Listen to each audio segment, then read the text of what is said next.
Okay, welcome to our 11th Scholars in the Square lecture of the fall season. Hello to those of you, many people who are in the room, and those of you who are joining us through Zoom, and those of you who join us in the future through YouTube.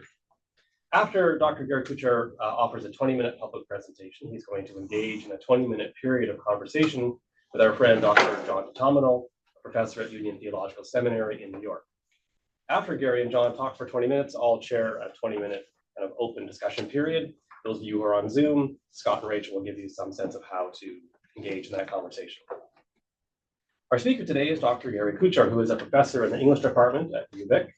Gary has a long list of publications, of which I would just highlight his Shakespeare and the World of Slings and Arrows in 2024, his George Herbert and the Mystery of the Word in 2017, his The Poetry of Religious Sorrow in Early Modern England in 2008, and his Divine Subjection, The Rhetoric of Sacramental Devotion in Early Modern England in 2005.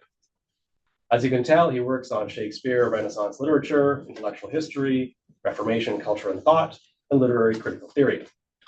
He's also been a fellow at the CSRS twice during my directorship, so I can say that even that list doesn't quite capture his interests and aptitudes, which is why my nickname for him among my center colleagues is the smartest guy at UVic. I hope this half-joking description doesn't make him blush, but it does seem to be a fitting way to describe his capacity to engage in a very wide range of issues in considerable depth. Today, Gary will reflect on how a community turned its darkest hour into a profoundly spiritual, vital movement.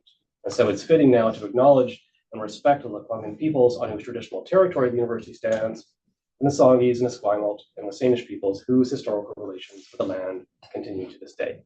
Please join me in welcoming Gary Kuchar.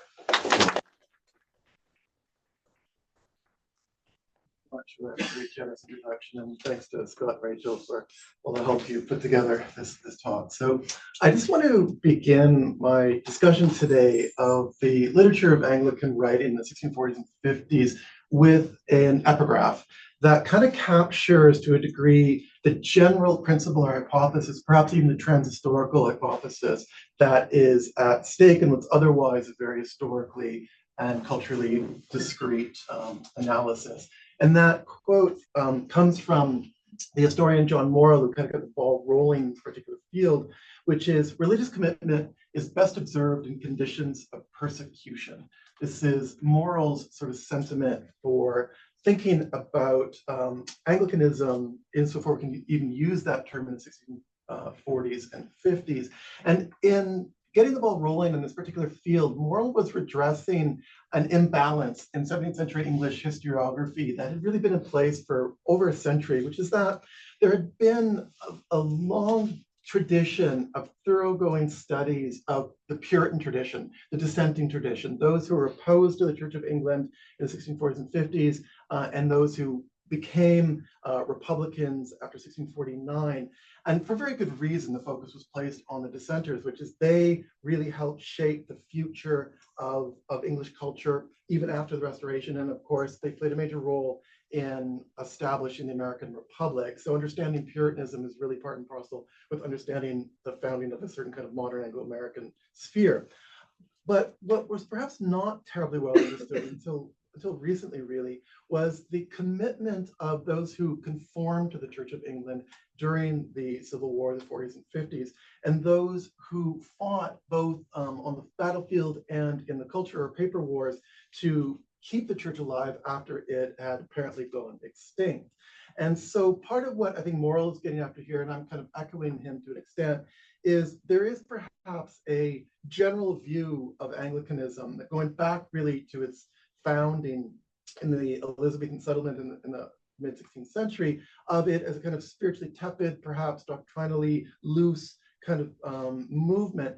And that view really needs to be qualified, if not thoroughly rejected, by a study of the 1640s and 50s. And really what we'll see by looking at this moment is that when we use the term Anglican or Anglicanism, what we're really doing is identifying an ecclesiastical, political, cultural, literary synthesis that was forged in the crucible of English Civil War in the 40s and 50s in ways that many people, even within the tradition, have slightly forgotten, and it's perhaps worth recuperating to get a fuller picture of the tradition. So what I want to do today is kind of break the talk into two discrete sections.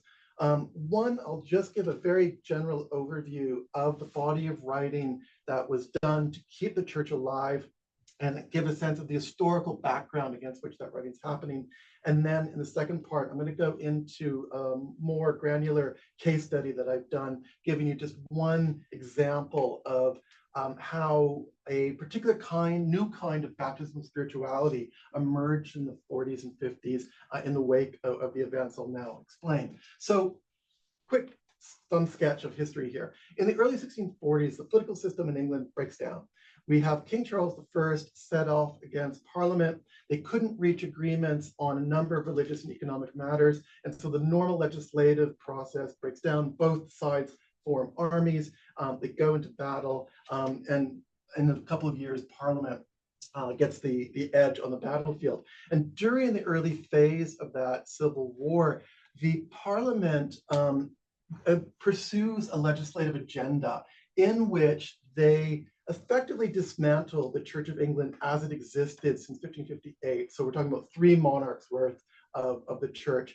And they replace it with, first of all, a new organizational structure. So it moves from being an Episcopalian structure, similar to the Church of Rome, where you have an archbishop, you have bishops, and you have a kind of centralized system of organization, to a more Presbyterian system, which is a decentralized mode of organization. So that's one of the moves Presbyterians make.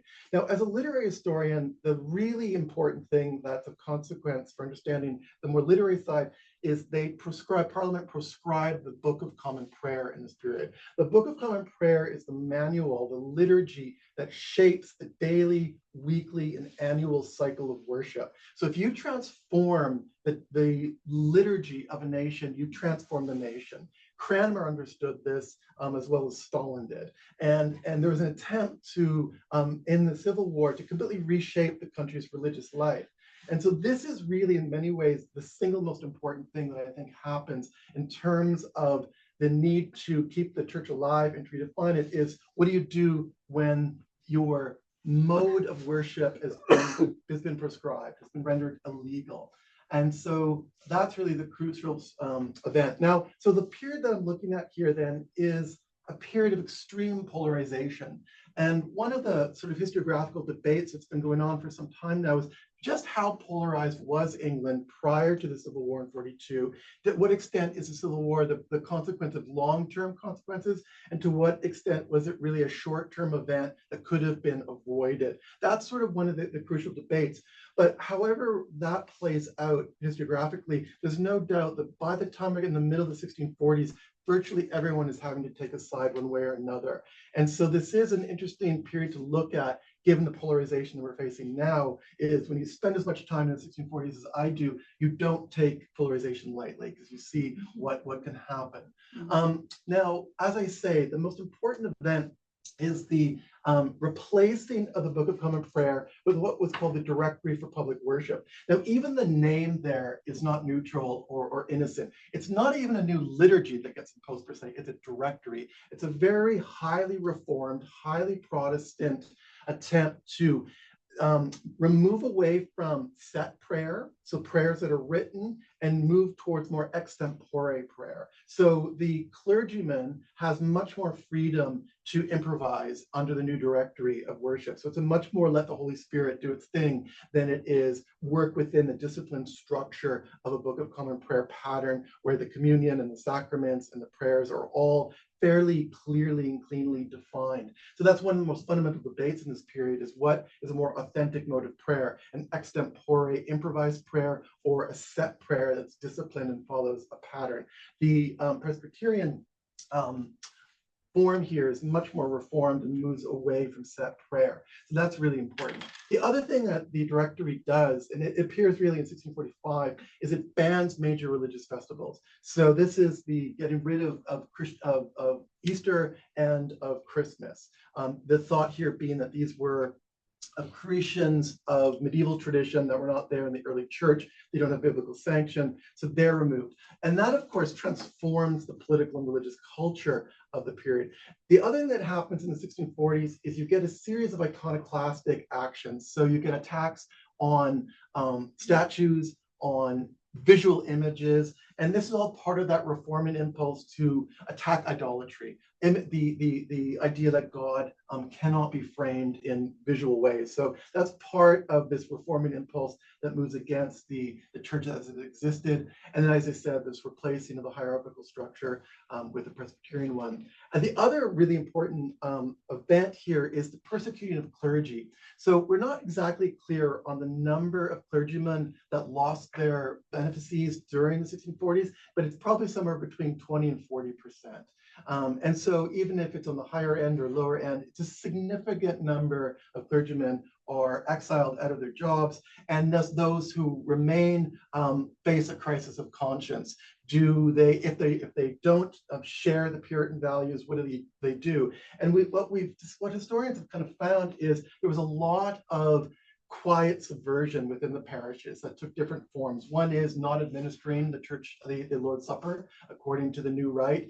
Others were avoiding it as well. So there's different sacramental subversions that went on. The other forms of loyal resistance that we see here is that the Book of Common Prayer was still practiced in some parishes in this period, even though it's illegal. And in fact, there was one event where even ministers who practiced the directory of worship were actually arrested. So there's a lot of confusion within the nation of how to impose these new laws and new situations. So what happens in this period then is, on the one hand, you get a writing campaign to sustain the memory of a church that has been disestablished and in which in many areas no longer exists.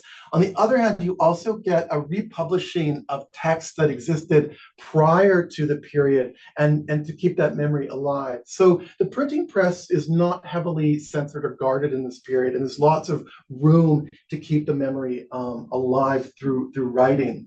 Now, the genres that are used to do this cultural work are quite numerous. There are theological treatises, there are new liturgies based on the principles and forms of the Book of Common Prayer written. So this is interesting. So liturgies for the Royalist Army, liturgies used in gentry households, even liturgies used in private were being composed and published, particularly by Jeremy Taylor, and used. So they're keeping some of the rhythms and forms of the Book of Common Prayer alive, but within the new circumstances of the absent church. And most importantly, there's also biographies and autobiographies. Really, the great propagandist of this period for the Loyalist cause is Isaac Walton, who you might know from his fishing manual. He writes the most popular fishing manual ever published. And if you read that fishing manual carefully, it's a coded defense of the Church of England as it existed prior to. You might not know this, but it's there. And he also wrote a series of biographies of John Donne, George Herbert, Richard Hooker, and Sanderson that were also not neutral biographies, but works of hagiography for the men who embodied the Church of England as he wanted to see it shaped. So this work really helps establish what the Restoration Church will become in the 1640s and 50s. It's been imagined. Now, as a literary historian, the one genre that I'm really most interested in is lyric poem. And I'll talk a little bit about the work the lyric poem does as maintaining the sort of spiritual life of this period. But I think even those of us who prefer poetry must admit that the single most important work in the survivalist tradition is this one, Charles I's Icon Basilica. This is published in 1649. It is published right at the moment the king is executed, and it is a massive bestseller. It goes through about 38, 39 editions in England very quickly. It's translated into basically all the European vernaculars in Latin. It's just a slam dunk, brilliant PR success. And what it does is, on the one hand, it's a spiritual autobiography. So it depicts Charles's experiences with prayers. So you get a window literally into Charles's prayer closet as he's praying, as the blow-by-blow process of the Civil War is unfolding. And you also get his perspective on the parliamentary conflicts. And it was probably composed by John Godden using Charles's notes. And it's the basis for what would become the idea of Charles as the royal martyr of the church, which is still part of the Anglican tradition today, though not as official as it was. We actually have a copy of the Icon Basilica here at UVic, which is published in the 19th century, and it was published at that moment when Queen Victoria was being pressured to remove the feast day of Charles I out of the prayer book, and it was published in part to try to keep it in, and she did remove it. But there are those in the Anglican tradition, particularly the upper echelons of the high Anglican tradition, who still celebrate King Charles the Martyr as a figure. Now, given the popularity of Icon Basilica, it's not surprising that his political enemies had to combat it. And so that unenviable task went to John Milton, who wrote Iconoclastes, probably his most unsuccessful prose work, and maybe his most unsuccessful work. But this is a kind of point-by-point rebuttal of Charles's book. And for Milton, as for many in the Puritan tradition, Icon Basilica was no less self-indulgent, self-pitying, and delusional than a more recent royal memoir as perceived by many today. Sorry, I had to speak it up. As a literary historian, one of the things that's most interesting to me about this period is the role that this book plays in it. George Herbert's The Temple was and still is, the single most influential work of devotional poetry composed in English. It's a bestseller when it first emerges in 1633. And what happens is, as the Civil War breaks out, those who are in the sort of Anglican tradition turn to Herbert's The Temple as what one later historian called a replacement church. They read this book as a model for what it is to live the life, the spiritual life, the prayer life of an Anglican. And it's partly because this book has the capaciousness of the Psalms. There are songs of thanksgiving, poems that are confessions and penitential complaints and so forth. So it gives you the full scope of the religious life of this period. So there is a kind of attempt to turn to Herbert as the great model. But because Herbert was so subtle and theologically nuanced, the Puritans did the same thing. So there's actually a kind of culture war over Herbert's memory as everyone's trying to claim him for their own. And we even have radical Puritans in America claiming Herbert as their own. And even one historians, or literary historians, even pointed out the bindings that we still have of Herbert's The Temple can reflect your partisan position. So an Anglican binding will be different than a Puritan binding in terms of its ornamentation and so forth. And just one example of Herbert's presence in this period is in 1652, some of his unpublished writings appear, written by Barnabas Oley, who is sympathetic to the survivalist cause, publishes Herbert's manual on what it means to be a priest in the church. And that becomes a really important document in the priesthood for the Anglican tradition. And but the single most, I think, influential poetic response to Herbert's The Temple is this book, The Synagogue, by Christopher Harvey. And Harvey's, you can tell from the title of The Synagogue that Harvey is using the metaphor of the Babylonian exile as a figure for the Anglican experience of exile within England when the temple, the true church, is no longer there. And so most of the editions of Herbert the Temple get published from the 1650s forward, get published and packaged with Harvey's The Synagogue, which is not a neutral thing to do. It's a partisan attempt to show Herbert is sympathetic to a cause that he died before he could have been sympathetic to it, because he dies in 33. So we don't really exactly know where Herbert himself would have fallen in terms of his own sympathies, though you can make a good case he would have been a conformist of a moderate sort.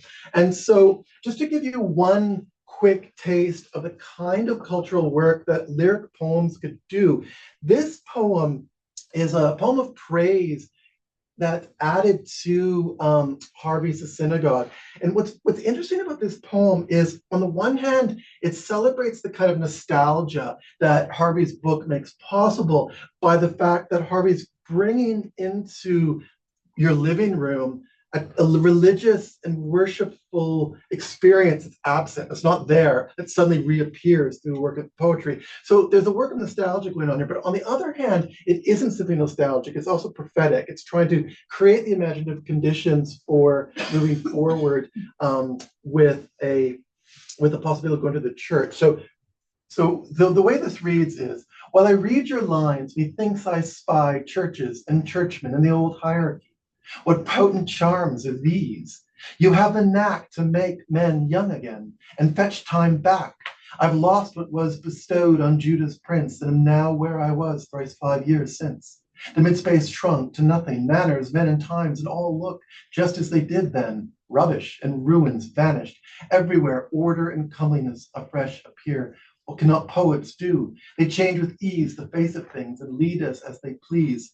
Yet here's no fiction neither. We may see the poet, prophet, his verse, history. So there it is. He understands intuitively that the lyric poem as a genre is not strictly speaking a fiction. The idea of lyric poetry as a fiction is kind of a misnomer, right? A lyric is really an event and a frame designed to give us a particular perspective on reality. And this poem is giving us perspective on what could be the case of a return to the church. So it kind of captures the work that the synagogue was doing. Okay, I'm going to wrap up super quickly here. My interest in this particular field emerged when I discovered something that I think needed to be answered. Long story short, I found a manuscript that has 172 religious lyrics in it, composed by Joseph Beaumont, who was a fellow at Peterhouse College, and he was expelled from Peterhouse for devotional malpractice, essentially. Puritans viewed him as being too Catholic. This particular collection, composed between 1643 and 1652, has 8 baptism poems in it, each composed and ordered chronologically according to his baptism. I've never seen this before. I think I've read all of the devotional collections in this period, and I've never seen a particular collection which gives such importance to baptism. And the reason for this, I've concluded, is that baptismal memorialism gave these Anglican survivalists a way of connecting through prayer and through meditation to the absent church in a way that they didn't have access to because they couldn't go to communion. So Beaumont complains that he hadn't been to communion for 14 months. So these meditations on baptism then became a way of avowing his connection to the church. And connected here is the idea that rebellion against the church was understood even before the Civil War period as a rejection of baptism. So infant baptism in the Anglican Church became a kind of hallmark of fidelity and loyalty to it. If you avow it, it's a sign, a mark of it. So I was trying to explain, like, why would he do this? Why would he write these 8 baptism poems? And in doing so, he participates in the development of a whole baptismal spirituality that's distinct in the 60s and 40s and 50s, vis-a-vis this attempt to keep alive the memory of a church that is absented. And so he's really an early progenitor of what will become a more dominant way of writing and thinking about this. So as I said at the beginning then, when we're talking about Anglicanism, or the Anglican Church, we're talking about a synthesis of ideas of a ritual, set prayer, communal prayer that is forged in the 1640s and 50s in the crucible of this Civil War event. So the ideas of Anglicanism as a kind of spiritually tepid, deep, not terribly committed tradition doesn't square with the fact that at the very moment it appeared to no longer exist, its writers and its defenders came together and created the conditions for the restoration of a church that's still alive and perhaps even well today. So thanks very much.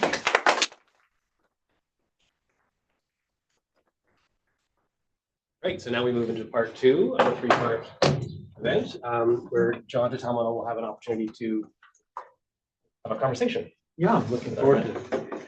I was really looking forward to this, but now after hearing that you're the smartest guy at UVic, I'm more than a little intimidated. I had to pay a poll a lot for him to say that. So in my response, and I'll just have some opening remarks that I did write out, and then we'll talk. I'll be wearing 2 hats. My hat as a religious studies scholar, mostly to make Paul happy, and then my hat as a theologian and Anglican priest. So these two are not going to be sharply divided, but there is some division. So yeah, you offer us a richly nuanced reading of, in the longer paper that I read, of Anglican survivalist baptismal poetry, a genre I didn't even know about. And in that longer paper that I had access to, Gary situates this poetry in the context of the war between King Charles I and Parliament. And your beautiful paper braids the political, the ecclesiastical, the devotional, and the literary together. Or rather, you take us into a period in which these distinctions were anything but stabilized. Right? We make those distinctions when we look back at this period and say, well, there's the political, there's the ecclesiastical, and so forth. And that'll eventually bring me to my first question. We come to this material and to this period with much cleaner minds, like tidier minds. These distinctions that we take for granted are not there, at least as I read your paper. So in our minds, the cut is cleaner than it would have been for people living through the English Civil War. So we are not accustomed to the connections you draw between anti-royalist sentiments, republicanism, anti-sacramentalism, and Presbyterian anti-hierarchicalism, right? With its strong preference for a flatter church and the suspicion of bishops. That's all on one side, as opposed to the other side, which is intimately ties together the other side, royalism, sacramentalism, bishops, a more vertical church structure. So one of my questions is, does this period have anything to do with, or does it inaugurate the separation of these into separate categories? Or does that come, if at all, later? Because there's a standard story told about the European wars of religion, right? That we get religion, or begin to get religion in the sense we know it, when they're killing each other. And then, Locke and others tell us that religion needs to be properly privatized so that the public can be governed by so-called neutral, objective, secular kinds of reasons. So I want to know whether anything like that starts to happen as a result of these conflicts, and in that way contribute to our imagining of the category religion. So that's one question. And then my second question, maybe we should just take them into, because that's a big one. Yeah, well, two things. Thank you for that. The first point that you make is pedagogically such a valuable one, because when you look at the 17th century and you look at these furious debates about where the altar should be placed, whether it should be a font or a baptismal, something not a font, baptismal, whatever what they call it, it's not an elaborate object, right? It looks like the narcissism of small differences from our point of view. But because of exactly the point you make, that there is no distinction between the religious and the political, or at least it's in the process of being forged. That's why these things are so hotly charged, right? I mean, I open the paper you allude to with an anecdote from a Presbyterian pamphlet that expresses with horror how a group of soldiers walked into a church and apparently performed this kind of blasphemous baptismal mockery of the Anglican rite by baptizing a horse, calling the horse Baal Esau, and having it pee in the font, right? And historians seem to take the anecdote seriously as this actually occurred. To me, it reads like propaganda, but whether it did or not, the rite of baptism is a political, anti-religious thing. So that's why these things are so hotly charged. Yeah. Absolutely. I think the answer to the longer question of like, how does these distinctions start getting teased out? I think by the time we get to the Restoration, that process really begins. And I think maybe the latitudinarians, those who are seeking more toleration, begin to move in that direction, particularly once you get a more multi-religious England, then it becomes inevitable because you don't just have one dominant church, or you don't just have a Protestant versus Catholic kind of structure. You've got all kinds of different forms of Protestantism coexisting. So it becomes a political necessity to start drawing those distinctions out because you just don't have a shared framework anymore. So yeah, I think that process probably begins maybe at the beginning of the Reformation to some extent and slowly unfolds. But in England, I do think it's probably in the 1670s and 80s where it really, with Locke, where it really does take hold. Right. So that makes so sense. now, in the period you're talking about, it's just two different formula, one for a more Republican oriented and one for more royalist oriented, but neither would in any way have recognized anything like the distinction we make between religion and politics. They're fighting over things in basically the same mental framework. There is an attempt to establish a separation of church and state. That is happening. Milton is one of the advocates of a church-state distinction. That argument is happening, but it maybe doesn't take hold in a big way. And just to complicate the picture a little bit, this is a very, very historically complicated period. So when the Civil War breaks out in 1642, everyone's a royalist. No one is fighting King Charles in 42 in order to topple him. The toppling of Charles and of monarchy happens almost as an inadvertent consequence of the inability to negotiate with Charles. He turns out to be a very slippery negotiator and an untrustworthy one. So Cromwell and some of the other independents who take over, which are to the left of the Presbyterians, they're the ones who execute Cromwell. So the Presbyterians end up looking more like the Episcopalians at a certain point. They're more moderate. And so even republicanism is a kind of accidental byproduct. So one of the lessons here, if there's a general lesson, is once polarization sets in and large forces unfold, people will find themselves taking positions they couldn't have imagined.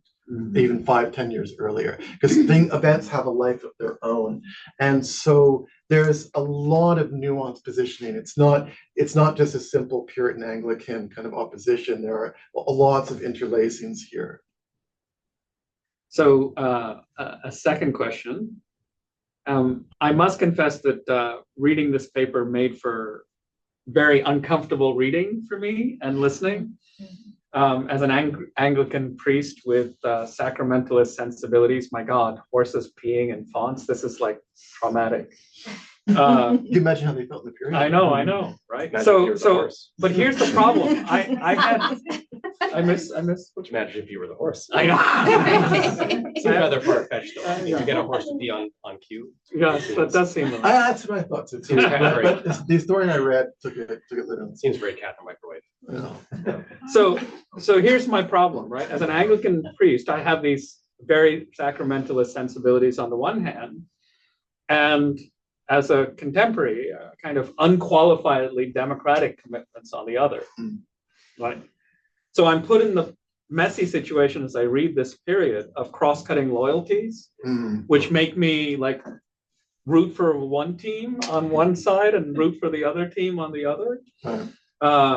So I'm with the Anglican side religiously, and the parliamentarian side politically. Right. I mean, so as the teens, I think, are likely to say about this whole situation, it was awkward. So my question concerns entailments. Like, to what extent, logical or theological, you help me figure this out. Are there strict entailments? Maybe they're not, between high sacramentalism and a reverence for a more vertical polity, you know, in which bishops feature prominently, and all of that tied up to royalism, right? Because I want most of that side except the royalism part, right? And so, you know, so on the other side, I want all the republicanism, but without the anti-sacramentalism. And I'm just wondering if things go together in some way that can't get me what I want, which is a kind of pick and choose, right? I want to. Okay, there's many varieties of royalism in the period that we need to distinguish. So, I mean, if you go back even to the Elizabethan period, the two figures who get, an early Jacobean period, the two figures who get repackaged and reread in the 1640s and 50s by the Loyalists are Richard Hooker and Lancelot Andrewes, both of whom are on your team. Richard Hooker is your guy. Which team? Your Anglican Anglican, team. okay. Uh, Sacramental. But Richard Hooker is your guy and Lancelot Andrewes isn't, for a simple reason. Andrewes was a divine right theorist. He really advocated a strong divine right conception of royalism. Hooker was a constitutionalist who was also a royalist. And this slightly funny story is, so the Loyalists are busy publishing all the works they can that defend their case. So they published book 8 of Hooker's Laws of Ecclesiastical Polity, not realizing he was not a divine right theorist. And so they put it together, they publish it, they start reading what they've published, and they're horrified that Hooker was actually a much more complicated, nuanced constitutional thinker than Andrewes was. And so they then say to Isaac Walton, can you write a biography of Hooker saying that it was Hooker's Puritan wife who's to blame for this like corruption of the text? It's always the way. And the other Note thing, to self. the other thing too is even Charles I, who obviously is a royalist and a divine right royalist, is also a parliamentarian. Right, the tradition in England is always is like for going back 1066 is a crown parliament kind of marriage. The question is, what's the nature of that marriage? What's the nature of the partnership? And that's what's being hashed out. And really, it's 1688 when that establishes the trajectory that we've inherited in Canada, certainly of the Glorious Revolution, where the royal power is severely limited by parliamentary constitutional power. So I think you can have your royalism and eat it too, by the sense that it doesn't necessarily have to be anti-democratic. That's a different conversation. I don't want to get into too much of the Republican versus royalism. But my point here is, at least as this period goes, there's a debate amongst royals themselves over what they mean and what the question of sovereignty is. So for just to give you how complicated a sense of this picture is, there's a brilliant book on Milton, which argues that Milton, who is of course a radical Protestant who described himself as a church of one, independent, the writer of Iconoclastes, the argument is that he basically articulates what Richard Hooker would have articulated had Hooker lived through the Civil War. So there's Hooker defending the Elizabethan settlement. He's critiquing Puritans on constitutional grounds, defending ritual, defending set prayer. But because he's a constitutionalist, the polarization that sets in the 1640s was so intense that even Richard Hooker would have found himself on side with Milton. Now, whether that's completely persuasive or not is debatable, but the fact that it's a plausible argument to make gives you a sense of what happens once these complex, nuanced positions get simplified into starker positions, the dangers of that kind of experience, where it becomes hard to articulate a position with the subtlety and humor that Hooker does. All right, whereas Lancelot Andrewes is the more solemn, divine right, high Anglican of support. So there's different branches of the Anglican tradition is what I'm saying. And I think what you want to, or probably presume you want to do, is take Hooker and run with him, not with Andrewes to an extent. That Andrewes is the guy who T.S. Eliot really championed, because that's the more conservative, reactionary kind of high Anglicanism he embodied. But so there's different strains there you can run with.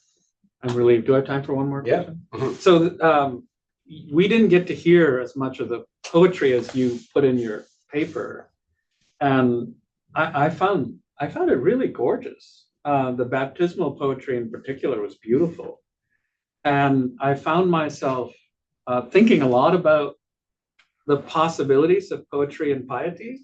Mm-hmm. And I mean, we live in a time where our piety is not much shaped by poetry at all. And I have to think that this is pretty abysmal, right? If faith becomes prosaic rather than poetic, something profound is lost, right? And I thought to myself, I can imagine a certain orientation of recalling my baptism, right? I mean, they don't have access to actual baptism anymore, properly done. They don't have access to the Eucharist. And then this entire genre of remembering one's baptism sets in. But I wonder if you, as a poet, I mean, as somebody who studies as much poetry as you do, Um, is there, I'm not quite sure what I'm asking. Is there a way to sort of revive something like an intimate connection between poetry and piety? What would that look like? Could we, read more poetry in churches? What is, I mean, I'm like searching for something. I don't have a formula, Well, but I wonder what it would be like to live with poems like this. Well, maybe I live in a poetry bubble, but I do live in that world. Yeah. And I think more people are reading and writing poetry now than in human history. Like I do, like an enormous number of Not poetry necessarily in journals. church, though. Well, you read Herbert is still part of the hymnal tradition. You read his True. hymns in church.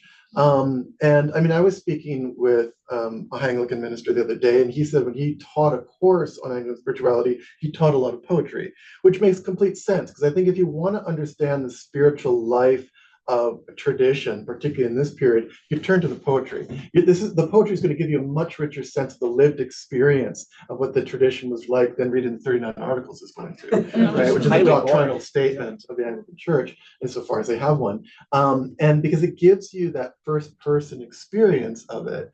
And this is what really, I mean, one of the questions I tried to answer in my George Herbert book is, why does the religious lyric come to maturation and fulfillment in the middle of the 17th century, rather than the middle of the 16th or late 16th century, the way that drama does? I mean, early modern drama with Marlowe and Shakespeare, that's when it hits its maturity. But the lyric really comes in maturity in the 1630s, really. That's when the moment when all of its possibilities flower out. And I think there's a number of reasons for that, but one is Herbert and I think his generation were really tuned into a certain kind of, I would say, non-dogmatic attitude towards religion, which isn't to say non-doctrinaire, but an openness to mystery, an openness to the uncertainty, an openness to the intangibles that are an inherent part of the experience. The lyric as a medium does that better than any other genre. And maybe some of the prose meditations do it well, beautifully as well. But the lyric poem is, I think, an essential genre for articulating the life of faith in this period. And we know this from the reception history of Herbert. People were writing his poems down into manuscript, they're responding to them, they're annotating them, right? It's integrated into the life of the tradition. And so, yeah, there's no reason why that can't be recuperated now. And I think a lot of people are doing it. Certainly could be increased, I'm sure. But it hones your sensitivity, right? That's a nice segue to thinking about the sensitivity of other folks in the room. Thanks very much, John. If you hang out there, please. So we have an opportunity to have more questions. I don't know if there's some on Zoom or in the room. Yeah, Keela. Sure.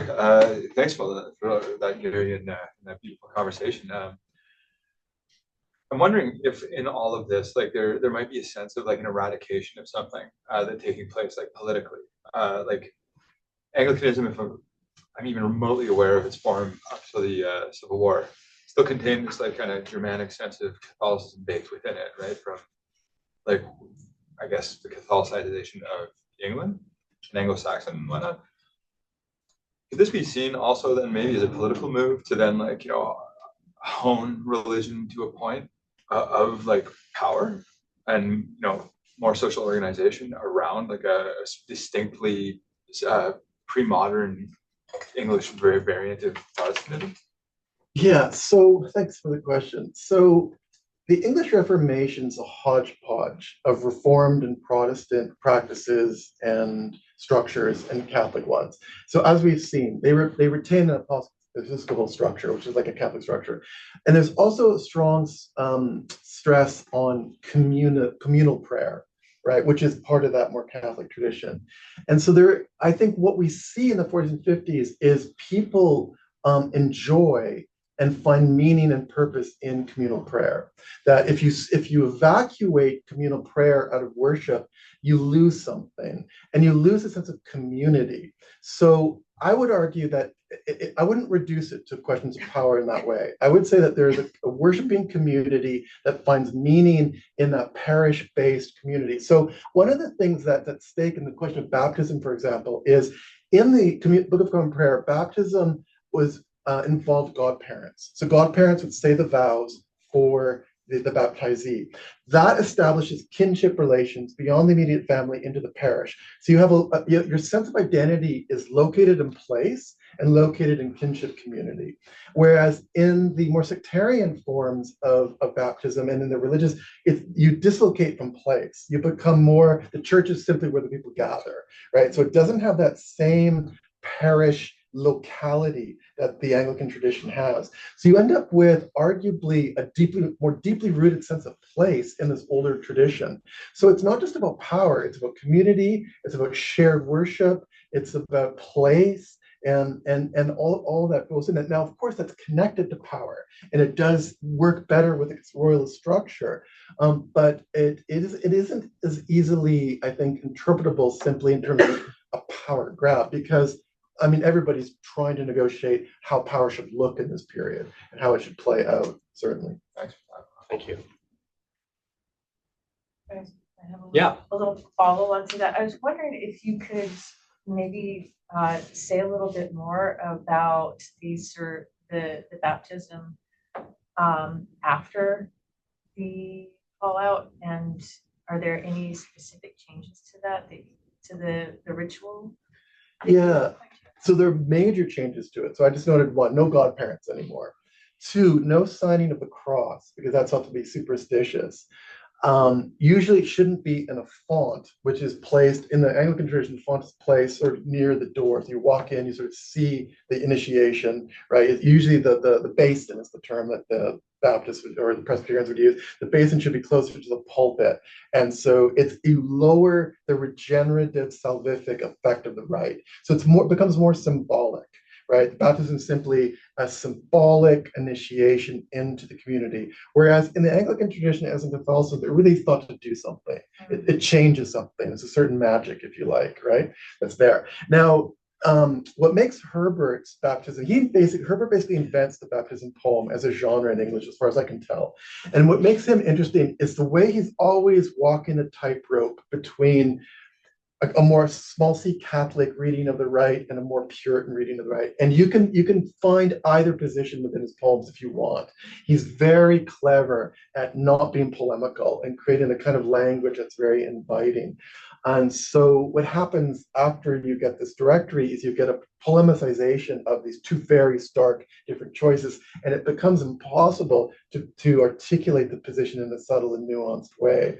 So yeah, there are very profound differences in the rite, what it's thought to do, and it's much more reformed. And so but the differences are also there early on. So the two great theorists of baptism in the Elizabethan period are Hooker, as I said, and a more Calvinist figure named William Perkins. And Perkins sort of describes baptism in very important ways, but it's not thought to be salvifically regenerative. It's an initiation. So it's a completely different rite in the sense of what it's doing, how it's marking one, and how it shapes community or doesn't shape community, right? It becomes more individualized afterwards, you could say. Would it be fair to say then, when you said it became symbolic, did it also become kind of more intellectual, more heady? Certainly in the Baptist tradition, where it's adult baptism, right? So if it's infant baptism, the infant's obviously having to grow up in it and recall it retroactively. But with adult baptism, then it becomes, you could say, more intellectual. But that would be a Baptist perspective. The Baptists would want to make that point. I think the Anglicans would say, no, our position is completely intellectual. It's just over the whole course of your life. It's retroactive. It's intellectual and it's spiritual. And we could debate who gets to define what intellectual is in this context. But certainly, the point of adult baptism is you have to be a conscious re-entry into that tradition rather than having an infant initiated into it. Right. I have a question, just reflecting on John's earlier question, when he was talking about this internal battle within himself, between the Republican and Royalist orientations of himself. And he asked, in some sense, is this rooted in the tensions that you're sketching in the poetry? And then you said, no, it's actually more complicated. There's all kinds of different kinds of royalisms. And that was quite interesting. Now, I wonder, in some sense, we're always living in the present, always imagining a particular historical framework for our understanding of our current internal tensions. So I kind of wonder, the folks who are thinking about it in the 17th century, what were what was their backward projection? How far back are they looking? Are they looking to Constantine? Are they looking to 1066? Are they looking to like what are looking to the birth of the church? Or are they simply saying, you know, royalists and church folks, like what is their historical frame of reference? But so far, you've given us something very much inside the beltway of their own world. That's a great question. Well, the whole reforming impulse that is at play here turns on the question of what is scriptural, what can be sanctioned by scripture, right? So for the Presbyterians, and certainly for the more radical Puritans, something that it has authority because it can be found in scripture. Whereas the Anglicans are more aligned with Catholics on the question of tradition. Tradition still has, post-scriptural tradition still has authority. And so that's part of the crux here is what's the scripture tradition relationship? How is that going to be played out? And how much authority does a post-scriptural accretion have? For Richard Hooker, and sort of the Anglicanism that he helps shape, tradition is an evolving, necessary conversation that is inescapable. And this is where the idea of Republican royalist reaction just doesn't make any sense. Because in a certain kind of way, you could say Hooker is the more progressive one here. Because what he is saying is, well, you can't just go back to scripture and try to locate what scripture always says, because there are things scripture doesn't tell us. So we have this debate, this dialogue, this conciliar decision-making that we can change our minds on that we call the church. So what the church is an ongoing conversation about what it means to be a member of the Anglican tradition, right? And that in a certain kind of way could be less authoritarian than one which says, no, it's got to be in scripture. So the Puritans, if you want to use the left-right distinction, which is anachronistic here, but the Puritans are the left-wingers, the royalists are the right-wingers, if you want it. But that doesn't play out in every instance where you end up getting increasing theocratic authoritarianisms on the Puritan left and a much more looser, arguably sometimes more inclusive sense of tradition on the royalist side. So my advice is don't map the past completely in relation to the present, because it's just going to confuse you. Try to pay attention to it on its own terms. And so, yeah, it is a debate about the past, about what constitutes England. And certainly there is a debate about the radical constitution in England, which the Puritans try to claim, which is that the royal power has always been checked by Parliament and certainly by the nobles. And so there's a recuperation of the radicalism of that constitutional tradition that Charles was thought to have obscured, and that he was un-English. So this is a debate about who's really in the proper English tradition, Charles or Parliament. The people who start the conflict in 1642 in Parliament do not see themselves as revolutionaries. They see themselves as conservatives. They're trying to conserve what they see as the Elizabethan settlement of 1558. They only become revolutionaries through a process that gets away from them, right? So all of the left-right thing, that's a post-French Revolution kind of distinction, which I think obscures the complexity of this moment. But you're absolutely right. The question of how to read the past, the present in relation to the past is exactly what's at stake there. Mm-hmm. It's quite interesting that you say that their concern is what's properly scriptural, but also, what part of the, in this case, Catholic tradition can be valuable for understanding their present in the 17th century. So it's just interesting how far back their references go. Yeah, well, and they go back pre-scriptural, right? Because there's also the Civil War in England is also a genre war. Who gets to claim the authority of the scriptural tradition, but also the classical tradition? Mm-hmm. So there's a whole debate about Stoicism. Like Joseph Beaumont in these texts is an example of royalist Stoicism, where because they're homeless, because they're exiled, they have to create home in their soul. So they read Lipsius, they read the classical Stoicists to say, all right, there's a lot of wisdom here in terms of when you are thrown into the wilderness, you've got to be self-reliant. But Milton, when he defines the paradise within at the end of Paradise Lost, in this Puritan tradition, also speaks that same Christian Stoical language. So there's a debate about who owns the classical tradition, the scriptural tradition, and they're all hashing it out. And that's what the debate is. That's what cultural war is. Rachel.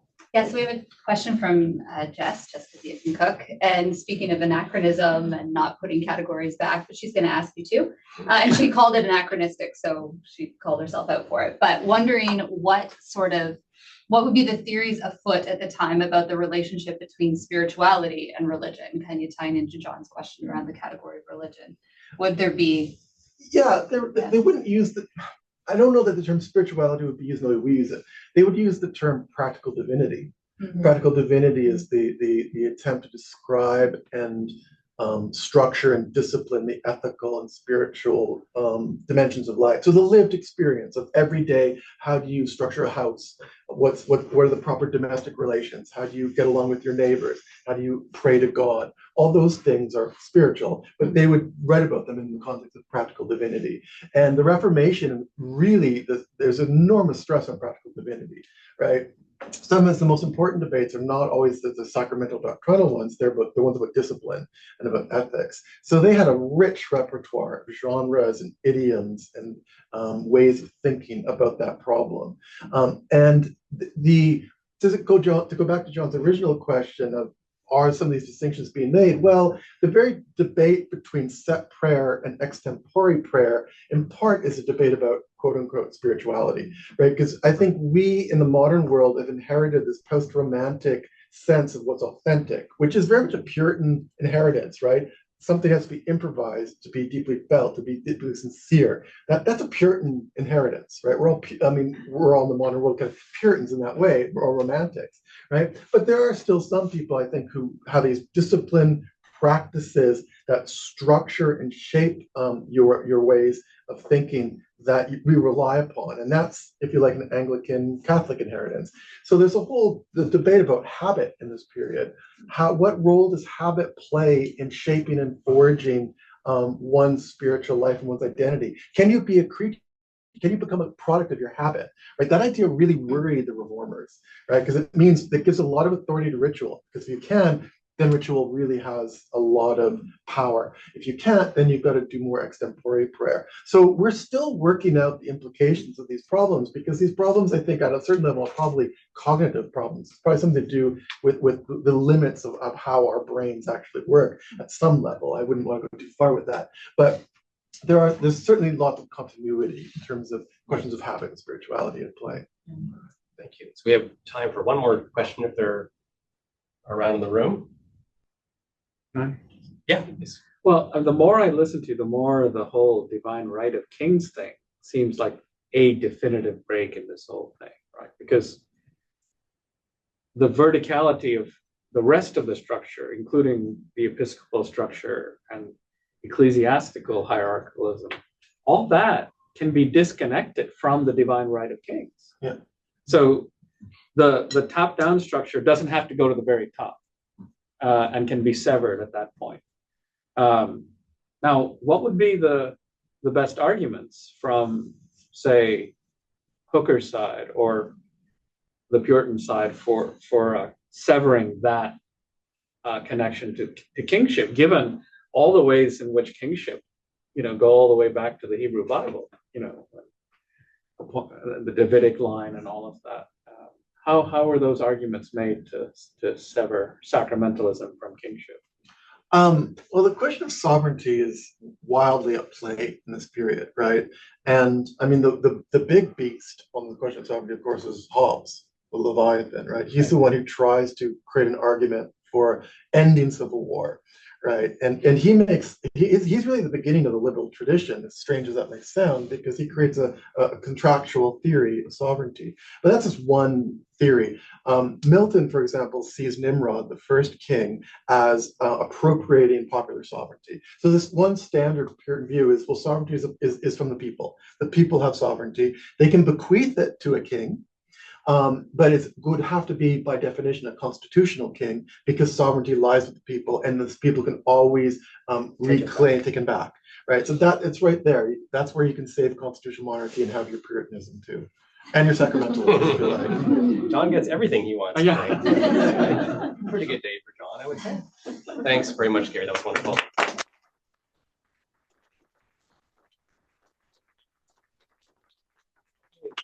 same time next week. Currency debate in Islam, from gold dinars to Bitcoin.